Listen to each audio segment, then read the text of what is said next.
Hi, this is Chandu Bhutaraju. Now we are going to discuss the fundamental analysis and technical analysis. So ఒక company గుడ్డా bad అని తెలుసుకోవాలంటే first fundamental analysis అనేది important.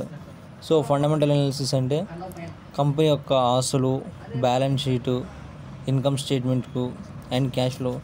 So ఇప్పుడు మీ అబ్బాయి కానీ మీ అమ్మాయి కానీ ఒక కాలేజీలో జాయిన్ కావాలంటే కాలేజీకి సంబంధించింది ఏంది హిస్టరీ కానీ అండ్ రిజల్టు, గౌట్ పర్మిషన్స్ ఉన్నాయా లేవా అని ఆ కాలేజ్ గురించి మొత్తం మనం డీటెయిల్ తెలుసుకున్న తర్వాతనే ఆ కాలేజీలో జాయిన్ కావాలో వద్దనేది మనం డిసైడ్ అవుతాం అనమాట. సో అలానే ఇప్పుడు మనం ఒక బెస్ట్ కంపెనీలో ఇన్వెస్ట్మెంట్ చేయాలంటే fundamental analysis is important one. So దీనివల్ల ఏం చేస్తారంటే దాని యొక్క కంపెనీ యొక్క స్టాటిస్టిక్స్ అనేది కంప్లీట్ మనకు తెలుసు అనమాట. Fundamental analysis assumes the future profits. So in these there are 3 types. The first one is balance sheet, second one is income statement, the third one is cash flow statement. So దీంట్లో first వన్లో మళ్ళీ balance షీట్లో మళ్ళీ 3 types ఉంటాయి అన్నమాట. The first one is assets, liabilities, owners equity.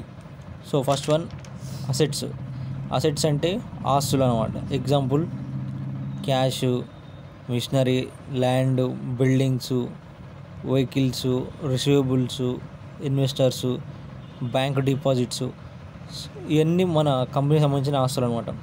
Liabilities అంటే అప్పులు, మోర్టిగేజ్, loans, interest, కట్టవలసిన ట్యాక్సులు అండ్ ఇలాంటివి ఎక్కువ ఉన్నదాన్ని company choose చేసుకోకపోవడమే better.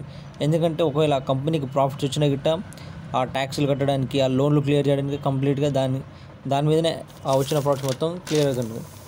Owners equity, stock public issue, how much money they are collected from the investors.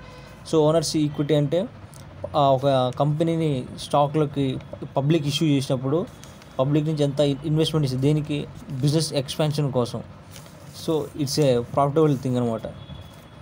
Second one వచ్చేసి income స్టేట్మెంట్లో revenue నుంచి ఎక్స్పెన్సెస్ తీసేస్తూనే వచ్చేది నెట్ ఇన్కమ్. రెవెన్యూ మీన్స్ ఆదాయం, ఎక్స్పెన్సెస్ మీన్స్ ఖర్చులు.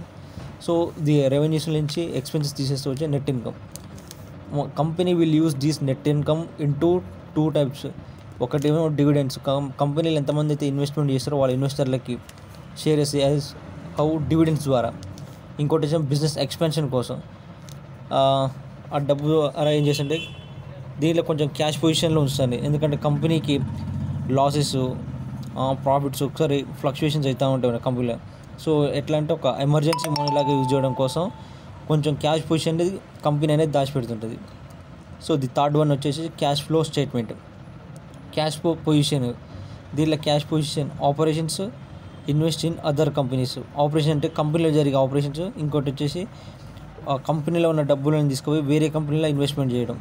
సో అప్పుడు ఏమైంది, ఇప్పుడు ఆపరేషన్ చేస్తే మన బిజినెస్ ఎక్స్పెండ్ అవుతుంది, వేరే వాళ్ళ కంపెనీలో ఇన్వెస్ట్మెంట్ చేయడం వల్ల డబ్బులు అనేవి డబుల్కి డబుల్ అవుతూ ఉంటాయి. సో ఇట్లా ఇవన్నీ మనకు ఈ క్యాష్ ఫ్లో, ఈ ఇన్కమ్ స్టేట్మెంట్, బ్యాలెన్స్ షీట్ తెలవాలంటే ప్రతి కంపెనీకి ఒక అఫీషియల్ వెబ్సైట్ అని ఉంటుంది. ఫర్ ఎగ్జాంపుల్ ఆ అఫీషియల్ వెబ్సైట్ అనుకుంటా మనకి దీని గురించి డేటా కావాలంటే money control and NDTV profit, NSE India, BSE India, Economic Times. So ఇప్పుడు చేపించిన ఫండమెంటల్ అనాలిసిస్ అనేది జస్ట్ ఇట్స్ ఒక స్మాల్ ఇంట్రడక్షన్ మాత్రమే. దీంట్లో ఇంకా PE రేషియో అని ఇంకా చాలా ఉంటాయి. So thank you and subscribe it.